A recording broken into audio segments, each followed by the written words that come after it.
Bonjour à tous, bonjour à toutes. Je vais vous tenir au courant un petit peu de ce qu'il se passe sur les marchés, enfin en tout cas sur mon portefeuille et sur moi personnellement, sur mes investissements, y compris dans l'immobilier. Alors, j'ai mis en vente mes deux appartements avec bon espoir que ça puisse se vendre, on va dire bientôt. L'idée là, ça va pas être de gratter quelques milliers d'euros par-ci par-là, ça va plutôt être de vendre à des personnes qui sont solvables, avec des personnes qui ont de l'apport ou alors qui peuvent payer comptant et comme ça me permettra moi de pouvoir vendre rapidement plutôt que d'attendre un éventuel crédit qui sera peut-être refusé par les banques parce que c'est la réalité aujourd'hui, c'est un peu plus compliqué, voire même beaucoup plus compliqué pour certains profils d'investir et d'acheter de l'immobilier tout simplement.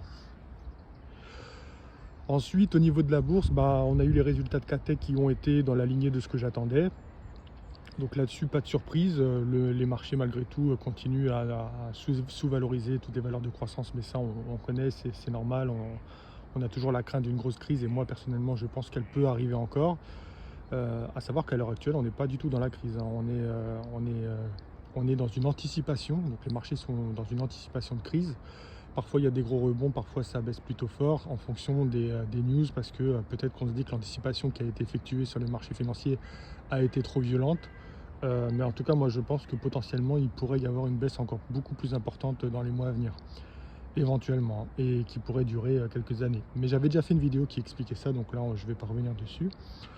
Mais donc voilà, ça explique pourquoi les valeurs de croissance, elles, prennent encore cher et ont du mal à rebondir malgré des résultats qui sont absolument pas décevants. Et puis on a une OPA donc, sur Somfy. Donc bon, la valeur a fait plus que 21% aujourd'hui. Je ne suis pas très satisfait étant donné que je trouve que le prix qui est demandé par la famille qui détient déjà l'action, je trouve que c'est pas assez cher et surtout vis-à-vis des perspectives d'avenir que l'entreprise offre. Mais bon, ils le font au bon moment, on va dire, hein. C'est justement parce que les résultats sont au ralenti, il y a un petit ralentissement. C'est pas médiocre, c'est pas mauvais, c'est juste un petit ralentissement. Puis ils en profitent actuellement pour dire, bon bah voilà, nous on vous offre une porte de sortie. Mais je déconseille personnellement, en tout cas moi je ne vais pas vendre mes titres, je ne veux pas les vendre à ce prix-là. Bon après on verra bien si on est forcé ou non. Et voilà, c'était une petite vidéo très courte, mais pour vous tenir au courant un petit peu de ce qui se faisait.